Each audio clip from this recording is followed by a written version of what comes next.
Bupati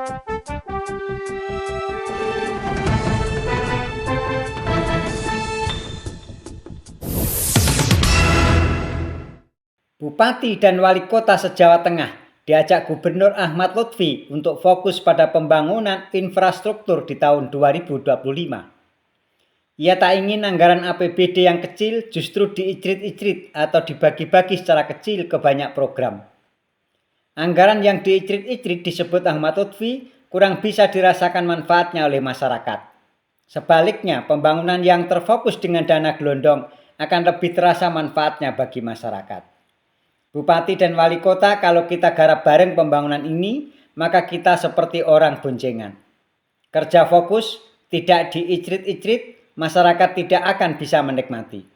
Kata Ahmad Lutfi saat memberikan pengarahan di acara konsultasi publik rancangan awal rencana pembangunan jangka menengah daerah atau RPJMD Jawa Tengah 2025-2029 di Wisma Perdamaian, Kamis 20 Maret 2025. Dalam paparannya, Ahmad Lutfi menggarisbawahi bahwa pembangunan 2025 berfokus pada 5 infrastruktur, yakni infrastruktur jalan, infrastruktur pendidikan, infrastruktur swasembada pangan atau pertanian, infrastruktur sumber daya manusia atau SDM, dan infrastruktur data. Mantan Kapolda Jawa Tengah itu ingin pemerintahan provinsi hingga kabupaten dan kota menyelesaikan layanan dasar utama yang dibutuhkan masyarakat terlebih dahulu. Perihal infrastruktur jalan menurutnya, saat ini penambalan lubang sudah selesai 100% di jalan provinsi. Untuk tahun depan akan digarap pembangunan jalan sehingga lebih representatif untuk dilalui kendaraan. Catatannya, jalan yang diprioritaskan untuk dibangun adalah jalur perdagangan antar kabupaten kota.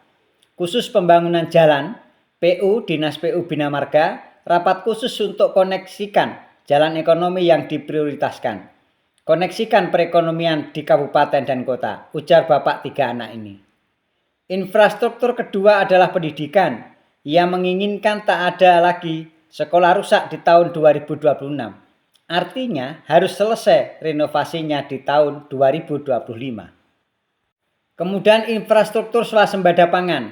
Salah satunya pembangunan saluran primer, sekunder, dan tersier untuk pertanian. Hal ini sesuai dengan program pemerintah pusat untuk swasembada pangan.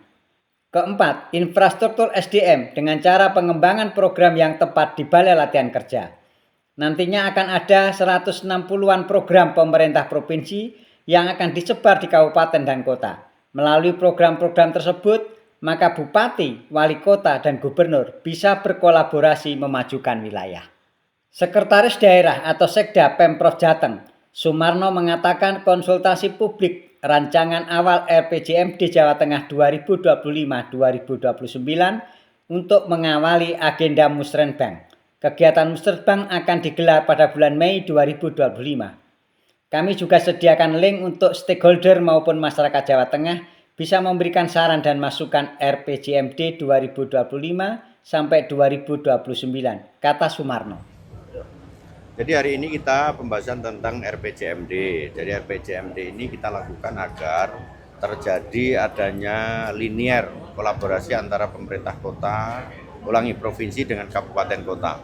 Dan ini sudah saya paparkan kembali terkait dengan program kita dari mulai 2025, 26, 27 sampai 2025. Agar pembangunan kita tidak bias ya. Ya fokus. Seandainya 2025 contohnya kita lakukan eksplorasi terkait pembangunan infrastruktur. Baik itu infrastruktur jalan, infrastruktur pangan atau pertanian, infrastruktur pendidikan maupun infrastruktur sumber daya manusia semua kebut dalam waktu 2025. Dan ini kita linearkan kepada seluruh bupati wali kota sehingga secara bersama-sama Jawa Tengah akan mampu mengangkat itu termasuk faktor-faktor yang lain. Oke, cukup ya? Pak, provinsi gimana? Tetap pantau dan ikuti channel @portalika news untuk informasi terbaru dan terkini. Jangan lupa like, share, dan subscribe. Sampai jumpa.